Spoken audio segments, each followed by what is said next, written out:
there, my fellow Wedding Florist friends, and welcome to the Wedding Florist Social Podcast. This is the podcast for wedding florists to learn all about acing their online presence. I'm your host, Vicky Laffey, and as a wedding florist of over 10 years now and a certified digital marketer, I want to help you get the right clients, get more followers, and never be stuck for content ideas again.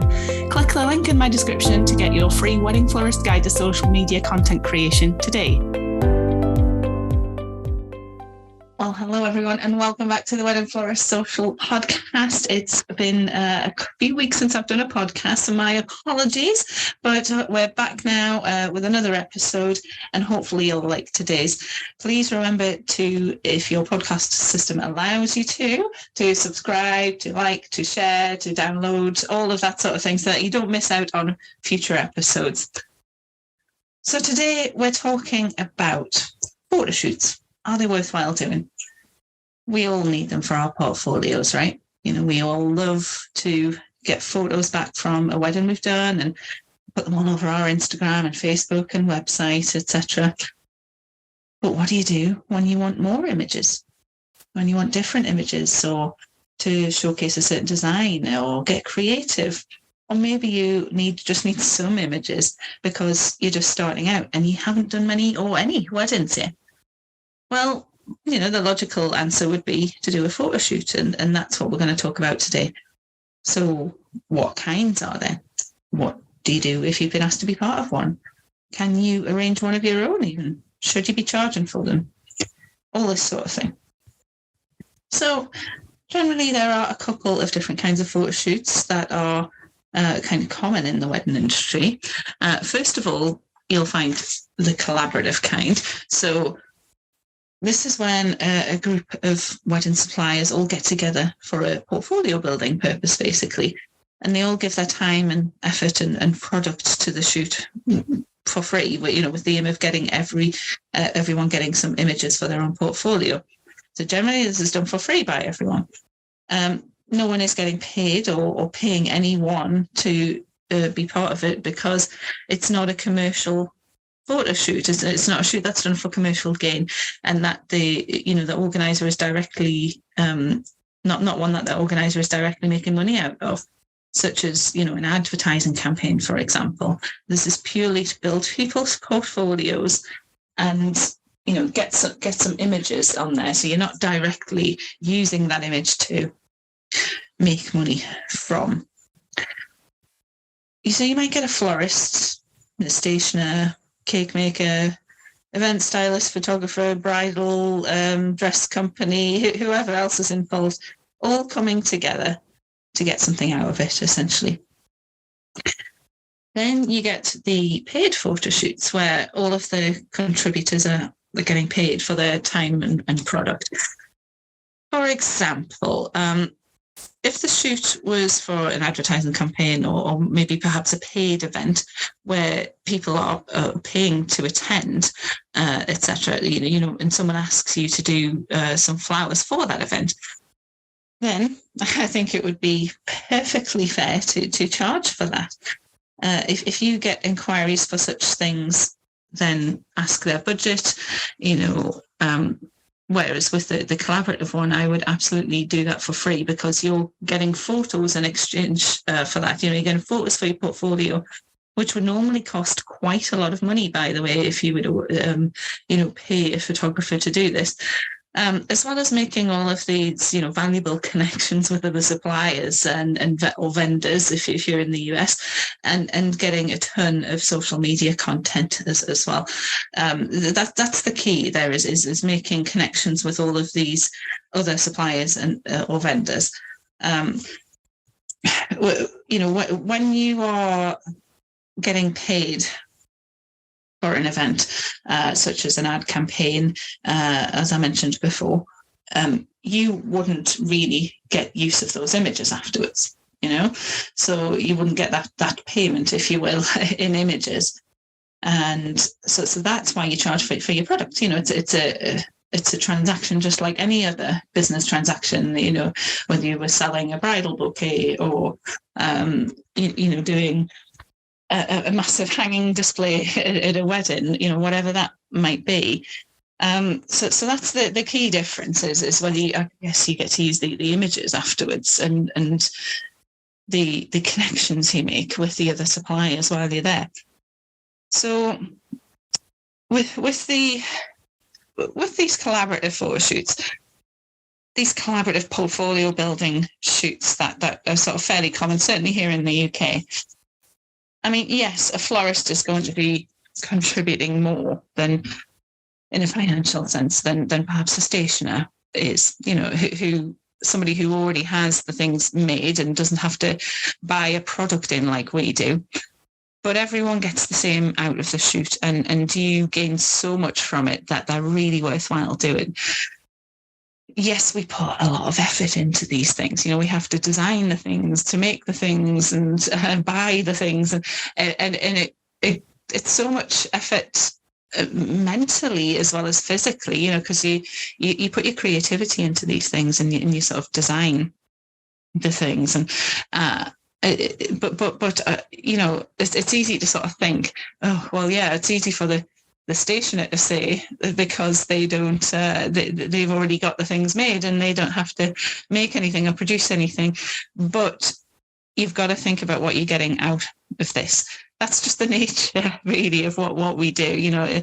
We work in a line of work that means you have to buy in a product and then sell it at a profit. It's just what we do. So they're really worthwhile doing anyway. But the bit I love most about doing them is that we get to be creative. This is our chance to get really creative. So often we are doing things for other people. We're designing something for someone else's vision, a bride or a groom, whatever our clients identify as. They are our clients and we work for them. They have a vision. They've looked online like Pinterest, etc. They know what colours they want to go for. They've chosen you because of the style you usually do, and all of that sort of thing. But with photo shoots, we get to be creative. We get to design our own thing for a change, and I absolutely love that bit about it. It's kind of playtime for us, isn't it? But I just have to say, though, don't just get the professional images from the day.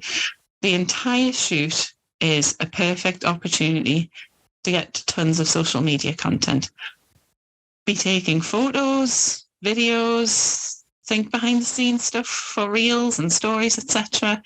This is where you get to, get the absolute maximum from doing the shoot.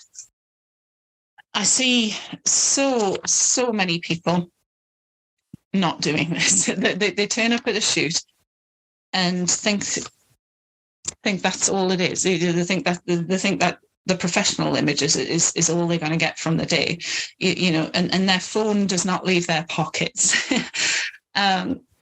It's have your phone out constantly. Be taking videos of behind the scenes. It doesn't have to be of the perfect finished product once everything's set up on the table, etc. It could be selfies with the cake maker. It could be a behind the scenes video of people setting up the table, or you could do a before and after reel, or gosh, there's so many things you could be doing.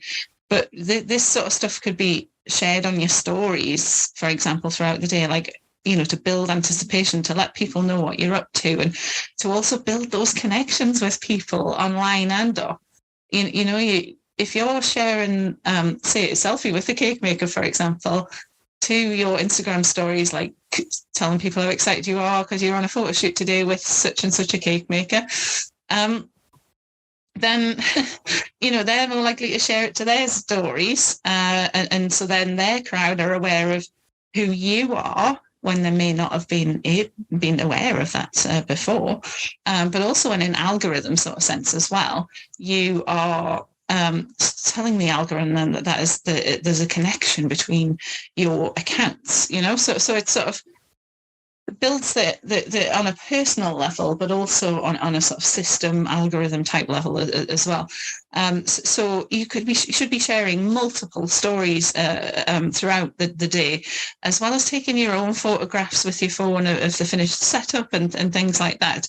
You cannot be taking enough photos and videos of these things. But I see so many people not doing it, or they'll maybe just do 1 or 2 shots of the final setup.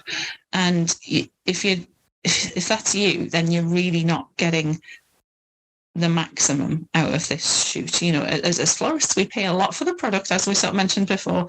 I've spent hundreds of pounds on flowers for photo shoots before, and I'm going to get my money's worth, basically. It just makes total sense to me, and I don't understand why people don't do it. It doesn't even have to be pictures of yourself. If you don't appear on camera, fair enough.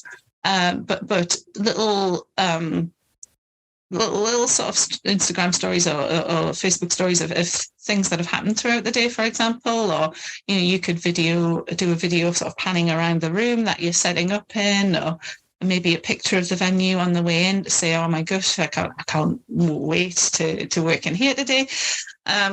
So many ideas, you guys. And if you need ideas, please do come across to the Facebook group, the Worldwide Wedding Florist community over on Facebook, and ask questions like this, because I'm more than happy to answer if you want me to expand on certain things.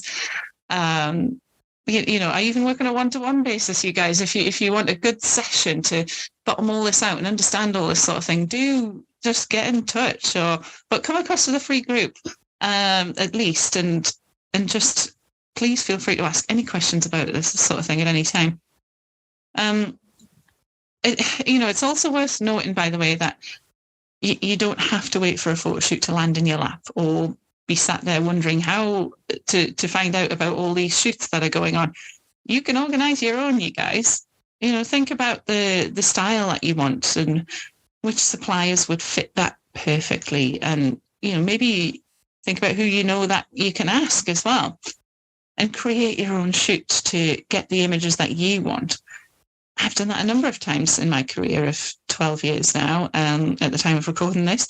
And, maybe an idea has popped into my head whilst next to another supplier at a wedding fair, or, maybe we've got talking with someone because I love the style of their work, and I'm like, hey, let's collaborate. You don't have to wait for someone to approach you.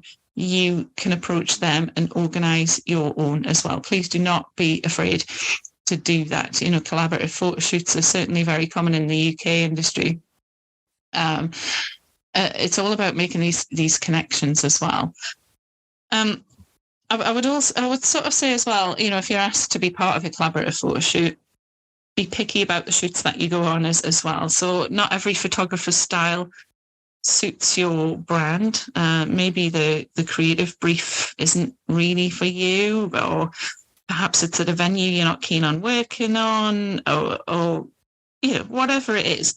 It's okay to say no to these things. They're expensive and they take a lot of effort. So, only take part in collaborations that benefit you, basically. I have made that mistake before where I have been either very underwhelmed with the images that came back, or I have, just not really gotten many back at all, or the images just haven't been suitable for me or my brand. And it's okay, a lesson learned the hard way, I suppose, which is why I do these podcasts, so that you don't have to learn the hard way.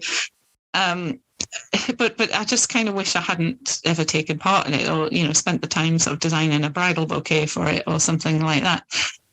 And it's a shame, but that's on me, because I've said yes to a shoot without checking out the photographer. And it's not a case of how good a photographer they are.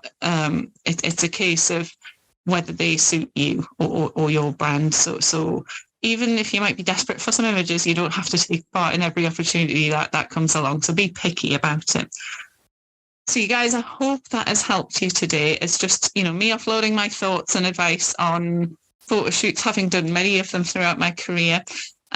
please do get in touch, and if you need to come onto the Facebook group, the Worldwide Wedding Florist Community. There should be a link in the comments, in the description rather, depending on what system you're listening to this on. And if you do need me to explain a little bit more, or if you want to book in some one-to-one time to discuss that circumstances that are specific to you, then I am always available for that. Please do let me know. We've got some exciting stuff coming up this year, guys, over on the group as well. So please do come across and take part. But for now, I'm really happy you've been listening. And if you've reached the end, good on you. Okay, please do reach out and let me know if this has been helpful for you. Okay, flower on.